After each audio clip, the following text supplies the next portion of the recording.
Olá, tudo bem com você? Aqui tá tudo bem.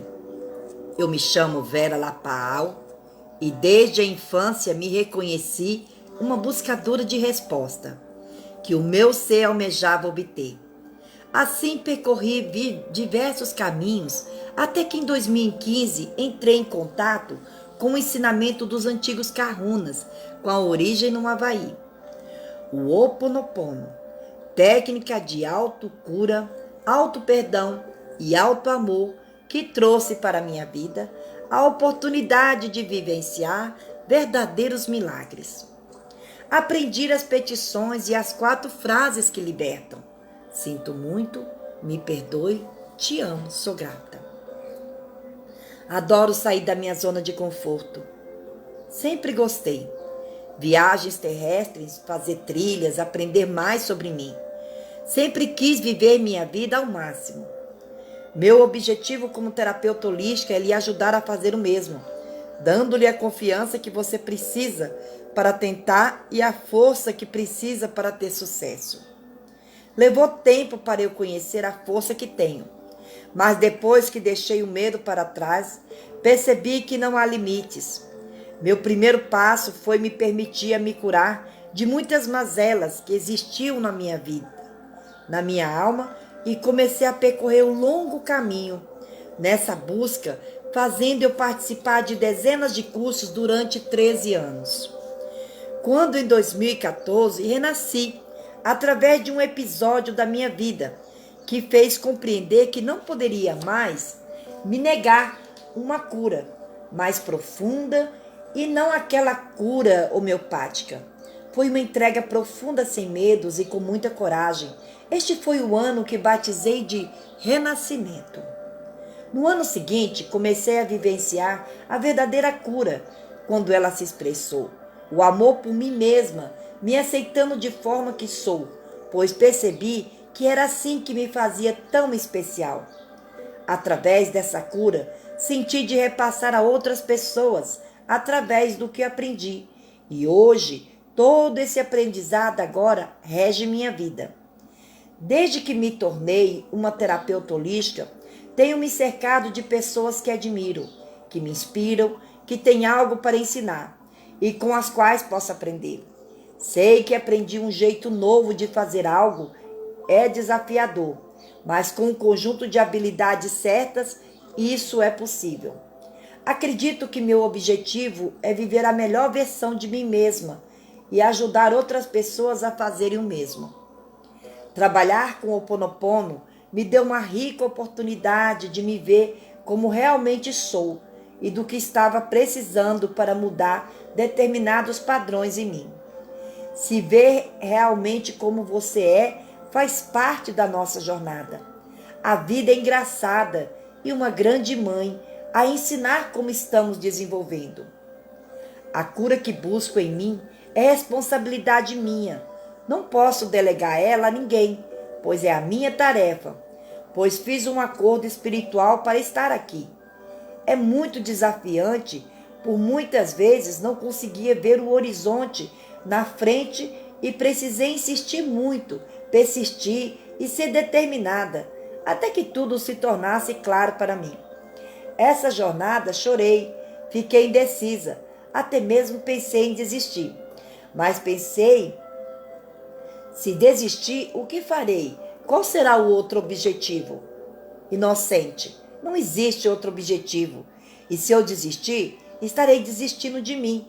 E de que valeu esse tempo de busca incessante que fiz ao longo do meu caminho, que percorri, e as montanhas que precisei escalar para chegar aqui. Eu fiz uma escolha e ela tem suas consequências. E quando olho para esse caminho percorrido, vi que tive muitos frutos bons. Percebi o quanto me amo, o quanto me aceito do jeito que sou, independente do que penso ou que falo de mim. Isto realmente é o maior significado. Aprendi a não andar com uma mochila nas costas de pedras, pois ela só fazia meu processo de cura se tornar mais demorado e dolorido. Se amar é falar consigo com amor e amizade e carinho. Se amar é amar estar na sua presença e se sentir preenchida. Se amar é ter coragem, mesmo que o medo te abale e o convide a caminhar contigo. Se amar é aceitar suas raízes. Se amar é você se sentir plena com o que você é. Então, falei um pouquinho de mim, né? Sempre venho fazendo esses vídeos e não venho falando de mim. Mas agora você sabe um pouquinho de mim, né? Muitos aqui me conhecem aqui do canal, até participam junto comigo dos meus trabalhos e atividades que tenho realizado, principalmente nos grupos num grupo fechado do Facebook. Porque a cada 21 dias, a gente estamos em ciclo. É um ciclo de 21 dias e estamos com uma proposta diferente de trabalho. E isso é muito bom mesmo. Agora, por exemplo, nós estamos com um ciclo de 21 dias, de que nós estamos estudando as cartas de Cristo. E depois das cartas, nós fazemos uma meditação de Ho Oponopono. E aí, para dar-nos a oportunidade de fazer uma meditação com Cristo, para pedir auxílio, ajuda, para nos reconectar com a nossa consciência divina, a qual ele fala nessas cartas. Você vai compreender o que eu estou dizendo agora. Você já passou pela primeira parte, né? A primeira carta, né? Que ela fala o que aconteceu lá no deserto, naqueles 40 dias em que ele ficou. Não foi fenomenal a primeira carta? Então agora nós estamos passando para a segunda carta, né? Que a segunda carta, ela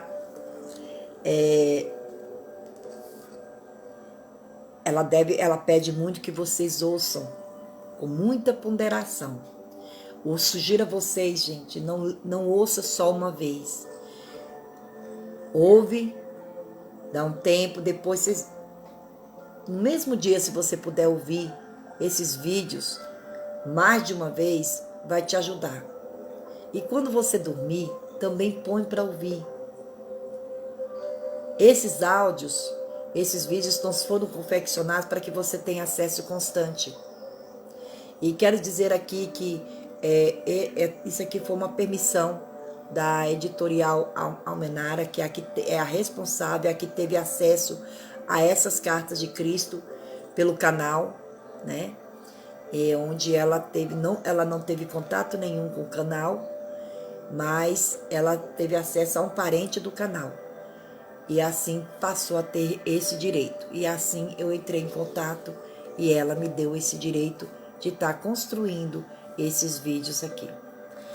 Então nós vamos para a primeira parte da segunda carta de Cristo. Então vamos lá. Eu sou Cristo. Enquanto atuo desde as mais altas esferas da consciência criativa divina, minha influência envolve o seu mundo. Usando uma metáfora, estou tão distante em consciência do seu mundo quanto o Sol está da Terra. Entretanto, se você me chamar com sinceridade, estarei tão perto quanto for necessário para ajudá-lo. Haverá muitos que não poderão receber estas cartas. Estes ainda não estão prontos para elas. Haverá aqueles que tentarão abafar sua existência, uma vez que os ensinamentos que contém serão uma ameaça para seu sustento ou religião. Eles não terão êxito. A oposição apenas reforçará estas cartas. Haverá aqueles que receberão estas cartas com alegria, uma vez que suas almas sabem que mais além das religiões do mundo se encontra a verdade, a realidade da existência. Estes prosperarão e finalmente salvarão o mundo das autodestruição. Agora continuarei minha autobiografia, do ponto onde parei em minha última carta. Meu propósito, ao dar a você alguns detalhes biográficos de minha entrada na vida pública como mestre e curador, é evidenciar as atitudes e comportamentos da minha juventude, assim como as circunstâncias em que alcancei o meu próprio estado de humanidade espiritualizada. É importante que você possa visualizar como era a Palestina na época em que estive na Terra, e perceber claramente os conflitos internos que meus ensinamentos despertaram nas pessoas doutrinadas na crença judaica e nos ritos tradicionais. Estes conflitos são o ponto central que incapacitou os evangelistas de registrar com precisão tudo aquilo que tentei ensinar. Nos evangelhos são frequentes referências às minhas parábolas, que descrevem a realidade do reino dos céus ou reino de Deus, seja qual for o termo que os evangelistas tenham utilizado. Porém, em nenhum lugar foi feita uma tentativa para aprofundar o sentido das palavras em si, para explorar as figuras de linguagem ou para chegar ao significado espiritual do reino de Deus ou do reino dos céus. À medida que eu falar sobre os verdadeiros sermões que dei às pessoas, à luz das minhas experiências no deserto e do seu próprio conhecimento dos fatos científicos, você será capaz de entender pelo menos um pouco daquilo que tentei ensinar naquele tempo. Uma vez que meu sucesso foi muito limitado, é imperativo que outra tentativa seja feita no começo desta nova era, deste milênio, pois é com base no meu elevado conhecimento espiritual, privilegiado e iluminado, que será fundada se desenvolverá a próxima era. Foi e ainda é essencial que um mestre como eu e como os outros que existirão, muito sensíveis e totalmente comprometidos mental e emocionalmente com a busca da verdade da existência, venham à Terra cunhar palavras para descrever para a humanidade, aprisionada em palavras, aquilo que reside na dimensão criativa universal, em um estado não definido. Se não fosse por tais mestres inspirados, as pessoas na Terra permaneceriam na ignorância a respeito de tudo o que há além da Terra, pronto para ser contatado e pessoalmente experimentado e absorvido, para promover a futura evolução espiritual. E ainda mais, se diz que a Bíblia é o livro mais amplamente lido no mundo. Na sua forma presente, ela serviu aos seus propósitos. O Novo Testamento, da forma como está, com toda a carga de interpretações errôneas, é um impedimento para a evolução espiritual.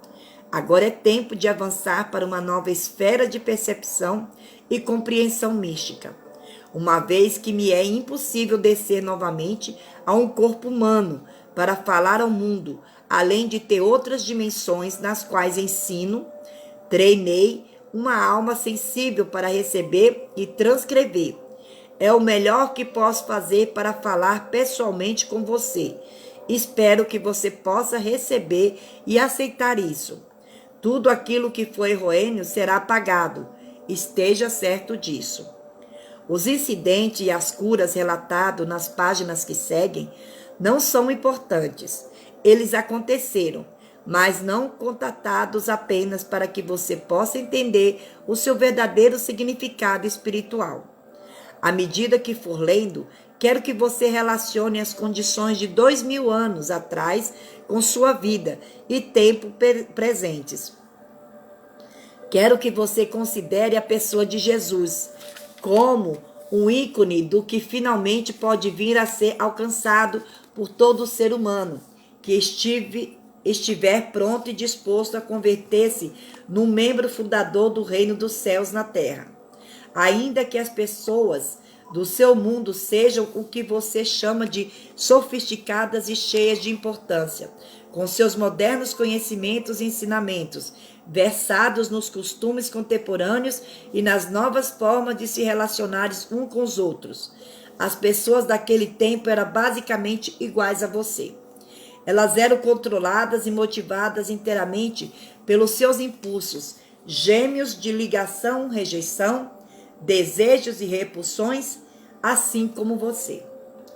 Elas amavam, odiavam, criticavam, condenavam, caluniavam e intrigavam, tinham ambições de chegar ao topo da sociedade, desprezavam aqueles que fracassavam na vida, secretamente eram promíscuas, e insultavam aqueles que de alguma forma eram diferentes delas.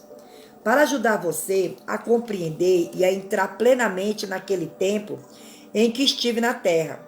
Minha consciência desceu ao seu plano de existência terrena para experimentar mais uma vez a pessoa de Jesus, as emoções e os acontecimentos nos quais estive envolvidos. Quando saí do deserto e pus o pé na estrada em direção à minha aldeia de Nazaré, ainda estava exultante, exuberante, mente feliz com o conhecimento tão gloriosamente revelado a mim no deserto.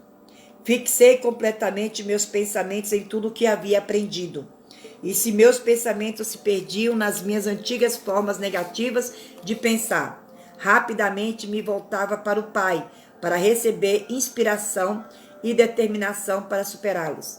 Desta forma, eu voltava constantemente à luz da consciência e do entendimento. Algumas pessoas me olhavam com desconfiança, vendo minha alegria e também minha aparência suja e descuidada. Será que eu estava bêbado? Perguntavam-se. Outros me olhavam com aversão, ao invés de reagir com raiva, como fazia no passado. Eu lembrava que havia sido abençoado com visões e conhecimento que eles não podiam nem imaginar. Abençoei-os, rezei para que sua visão interior se abrisse de maneira semelhante e continuei em paz o caminho até a minha casa. Entretanto, alguns aldeões olharam com compaixão para meu lamentável aspecto e correram para suas casas para buscar-me pão e mesmo vinho, para ajudar-me a continuar o caminho. Havia sempre alguém que me oferecia abrigo para a noite. O Pai Vida, de fato, supriu todas as minhas necessidades e me deu toda a proteção necessária. Durante todo esse tempo, eu não disse nenhuma palavra a respeito das minhas semanas no deserto. Sentia que ainda não era o momento. Por fim, cheguei à minha aldeia, Nazaré, e o povo caçoou abertamente de mim, apontando meu aspecto imundo e minha roupa rasgada. Vagabundo, preguiçoso, sujo, foram algumas das palavras mais amáveis que me lançaram. Cheguei à porta de minha mãe com um sentimento de pavor, pois eu sabia que ela ficaria mais chocada do que seus vizinhos ao me ver diante dela. Magro, mostrando os ossos sobre a pele, os olhos fundos, as bochechas vazias, a face queimada, os lábios rachados do sol, a barba longa e embaraçada. E a roupa? Ficaria furiosa ao ver minha roupa.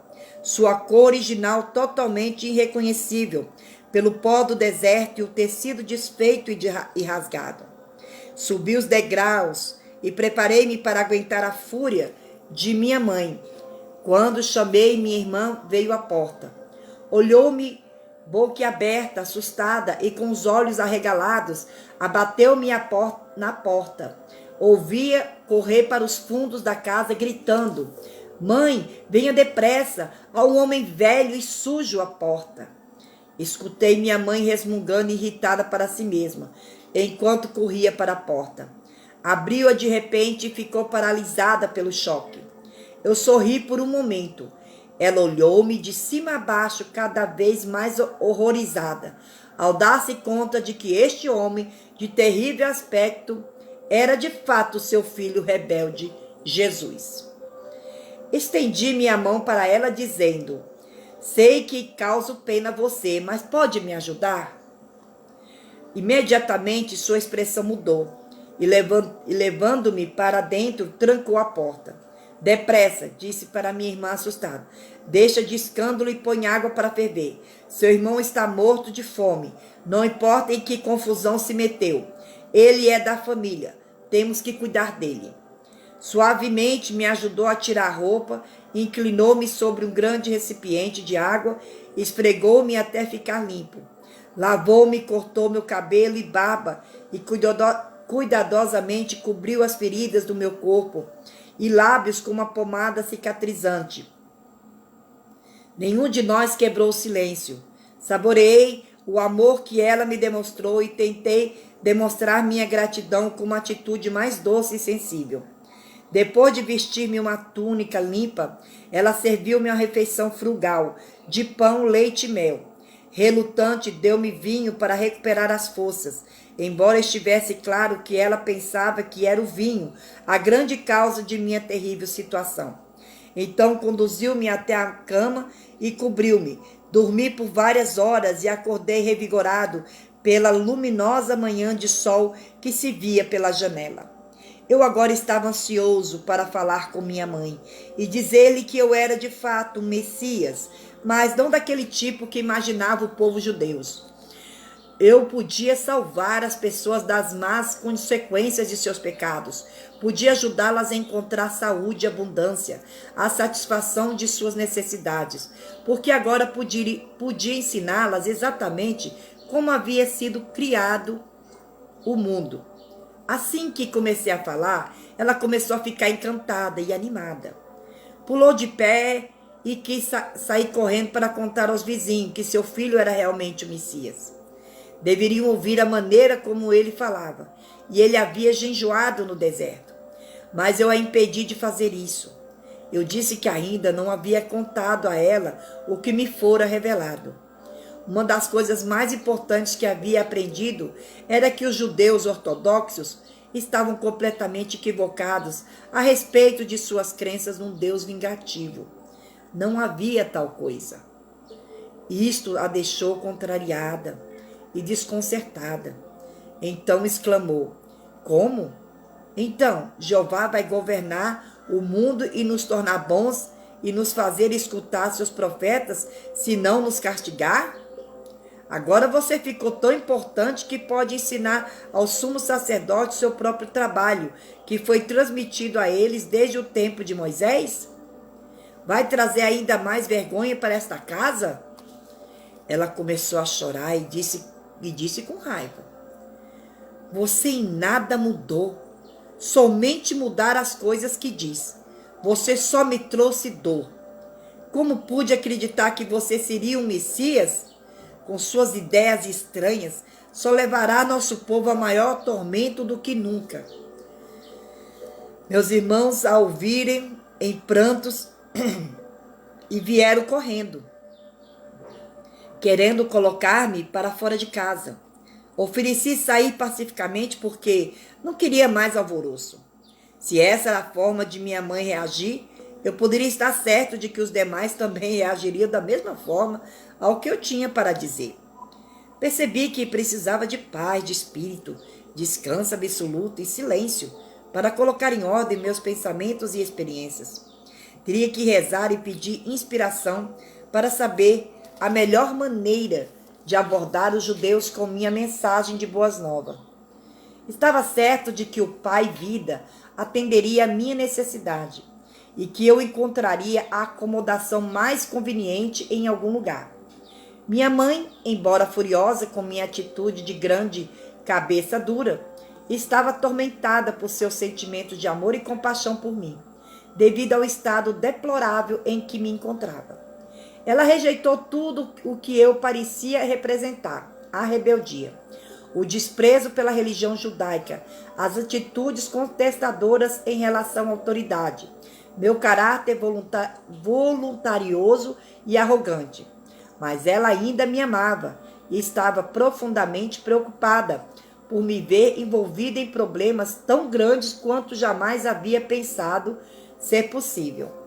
Ela chamou a atenção de meus irmãos, dizendo que calassem a barulhenta discussão, e virou-se para mim. E pôde ficar aqui até que esteja melhor, disse ela. Talvez, enquanto estiver por aqui, eu possa trazer bom senso para você. Posso dizer que se sair às ruas falando de forma como fez comigo, terminará em uma situação ainda pior do que agora. Pessoas boas vão cuspir e jogar seu lixo podre sobre você. Você é uma desgraça para esta família. Apesar de toda a sua raiva, ri e agradeci, beijando-a calorosamente. Fiquei contente, sabendo muito bem que por trás de toda essa raiva, ela estava profundamente preocupada comigo. Alimentou-me bem e confeccionou-me boas roupas novas. Agradeci por tudo que ela fez para melhorar minha aparência. porque sabia que para mover-me livremente entre os ricos e os pobres, deveria estar com roupas decentes e adequadas. Às vezes havia escassez de alimentos em casa. Recorrendo ao poder do Pai, eu a reabasteci sem dizer nada. Ela também não disse nada. Eu sabia que ela se perguntava com tristeza se, além de todos os meus péssimos hábitos, eu agora também era ladrão. Então me pegou com um pão recém-saído do forno nas mãos. Ela sabia que eu havia saído de casa para comprá-lo e também que o forno não havia sido usado naquele dia. Não me disse nada, mas me olhou de forma reflexiva. Eu pude ver então as suas atitudes mudarem. Ela já não estava mais tão certa de si. Ela começava a questionar sua própria atitude em relação a mim e também a verdade acerca das minhas afirmações. O que realmente aconteceu com ele no deserto? Como ele poderia fazer um pão sem usar o fogo, a farinha e o fermento? O que isso significa? É ele o Messias? Então meu irmão feriu sua mão. Ele sentiu muita dor quando o ferimento infeccionou. Permitiu-me colocar minhas mãos em sua ferida e fazer uma oração em silêncio. Eu podia ver que ele sentiu o fluxo do poder entrando em sua mão, porque ele me olhou de forma estranha. A dor foi embora, disse brevemente. Estava mal-humorado quando se afastou. E eu sabia que, ainda que tivesse sentido alívio da dor, não havia gostado de que eu fosse capaz de ajudá-lo. Senti seu ciúme. Minha irmã havia queimado sua mão e outro irmão muitas vezes se queixava de fortes dores de cabeça. Fui capaz de curar os dois. Meus irmãos começaram a caçoar a respeito dos meus poderes mágicos. Perguntavam-se que mal eu poderia fazer a eles se me irritassem. A tensão em casa aumentou e senti a tristeza de minha mãe, que ansiava pela paz no lar. Mas ela viu mudanças em meu comportamento e sentiu-se reconfortada. Eu estava mais tranquilo, visivelmente controlava minhas prováveis explosões, continha minha energia, refreava minha impaciência e já não discutia mais. Tornei-me mais atencioso, ouvindo suas queixas de mulher, ajudando-o em casa, consertando os móveis quebrados, caminhando pelas colinas, até fazendas distantes para encontrar as frutas e verduras que ela queria. Cheguei a amá-la, com ternura e compaixão, como uma mãe deve ser amada. Um dia ela se aventurou a perguntar-me: você ainda acredita que Jeová seja um mito? Jó disse que, se Jeová retirasse sua respiração, toda a carne viria abaixo. Este é o Jeová que vi e em quem acredito. Ninguém viu a Jeová, disse ela com firmeza. Eu vi aquele que criou todas as coisas. Respondi calmamente. Eu o chamo de Pai, porque ele é amor perfeito. Um amor mais perfeito que o de uma mãe, acrescentei, sorrindo para ela. Ele trabalha dentro, através e para toda a sua criação. É o Pai em mim que tem trazido as coisas que você necessita em casa e que curou a meus irmãos e irmãs tão rapidamente. Eu podia ver que ela estava começando a entender um pouco do que eu dizia. E o que é o castigo? Perguntou-me. Não existe castigo da forma como compreendemos. Nascemos para nos comportarmos da forma como fazemos. Temos que encontrar uma maneira de superar nossos pensamentos e sentimentos humanos, porque estes nos separam da proteção do Pai e nos trazem as doenças e a miséria. Quando tivermos aprendido a superar o eu, então entraremos no reino dos céus. Minha mãe afastou-se silenciosa, claramente ponderando sobre o que eu dissera, mas não mais com raiva. Eu sabia que ela estava meditando sobre minhas afirmações e percebi que eu estava colocando de cabeça para baixo o seu seguro e bem conhecido mundo. Ela se sentia perdida e insegura, sem a sua crença num Jeová ameaçador e terrivelmente vingativo, se a humanidade fosse indisciplinada. Perguntava-se no que o mundo iria se tornar se dependesse inteiramente dos homens controlarem as suas maldades e a dos outros. Mesmo os reis e governantes eram malvados em suas ações. Sem Jeová para reinar e castigar os pecadores, onde iríamos parar? Desculpa. Enquanto restabelecia minhas forças, estudei as Escrituras cuidadosamente, para que pudesse encontrar-me com os fariseus e escribas de forma confiante. Também era absolutamente necessário que eu soubesse o que havia sido escrito a respeito do Messias, porque estava convencido de que eu era aquele sobre quem os profetas haviam falado. Eu podia verdadeiramente resgatar, salvar as pessoas da doença, miséria e pobreza, restaurar-lhes a saúde e a prosperidade, ensinando a verdade a respeito do reino dos céus e a realidade do Pai. Quando me senti suficientemente preparado para sair a ensinar e curar, para agradar a minha mãe, concordei em ir num sábado na sinagoga de Nazaré e falar para a congregação como era o costume. Levantei-me e foi entregue um livro de Isaías para ler. Escolhi a passagem que a profetizava a vinda do Messias, que viria libertar o povo judeu de todo tipo de escravidão. O Espírito do Senhor está sobre mim, porque o Senhor me ungiu para pregar as boas novas aos pobres. Ele me enviou para anunciar a libertação aos encarcerados e a recuperação da vista aos cegos, para libertar os oprimidos, para proclamar o ano da graça do Senhor. Então sentei-me dizendo: hoje vocês veem esta profecia cumprir-se em mim. Isto produziu choque e espanto no rosto dos homens, que me olhavam atônitos. Mas eu continuei falando, sabendo que o Pai me diria o que falar. As palavras vieram sem hesitação. Falei de minha experiência no deserto e relatei a visão do bebê crescendo até a idade adulta, sendo envolvido inconscientemente em correntes e ataduras mentais, e assim ficando cego e aprisionado na escuridão interior, fechando-se para Deus.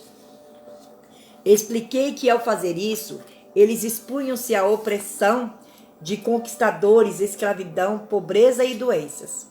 Porque Deus é luz, eu disse, e luz é substância de todas as coisas visíveis. E luz é o amor que faz todas as coisas para que o homem desfrute delas. Todas as bênçãos de abundância e saúde foram livremente disponibilizadas para aquele que amar a Deus com a mente, o coração e a alma e que viver estritamente segundo as leis de Deus. Quando terminei, houve um completo silêncio na sinagoga. Senti que a congregação havia experienciado algo estranho, poderoso e que tinha sido elevada a um plano superior do pensamento. Desejei que nada interrompesse a tranquilidade transcendente daquele momento. Em seguida, começaram a sussurrar entre si. Eles se perguntavam quem eu era. Alguns estavam convencidos de que eu era Jesus, a pessoa cuja família era bem conhecida na aldeia. Mas outros não podiam aceitar aquilo, uma vez que eu havia falado como alguém que tinha autoridade. Infelizmente, senti ressurgir minhas antigas reações para com aqueles homens religiosos. Sabia que tinha me desprezado no passado, de forma que esperava por essa rejeição. Voltei às antigas atitudes desafiadoras e isso os enfureceu por completo. Pelas minhas próprias reações humanas, atraiu o desastre. E este quase aconteceu.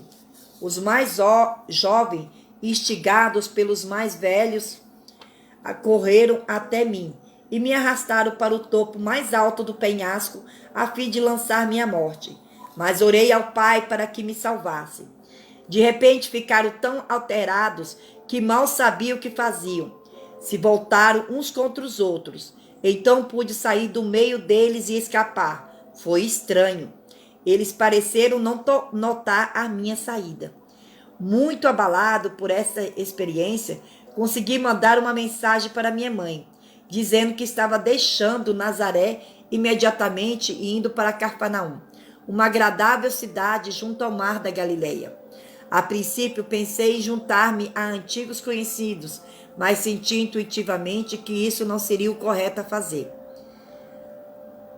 De modo que durante todo o caminho, ao entrar na cidade, pedi orientação e ajuda ao pai para encontrar acomodações. Eu não tinha dinheiro e não pediria esmola. Vamos ficar aqui nessa primeira parte da segunda carta de Cristo. E aí, o que vocês acharam do vídeo? Comenta aí e não se esqueça de compartilhar com os amigos, lembrando que seu feedback é sempre muito importante. Pois a paz começa comigo, a paz começa contigo e juntos somos mais. Aloha!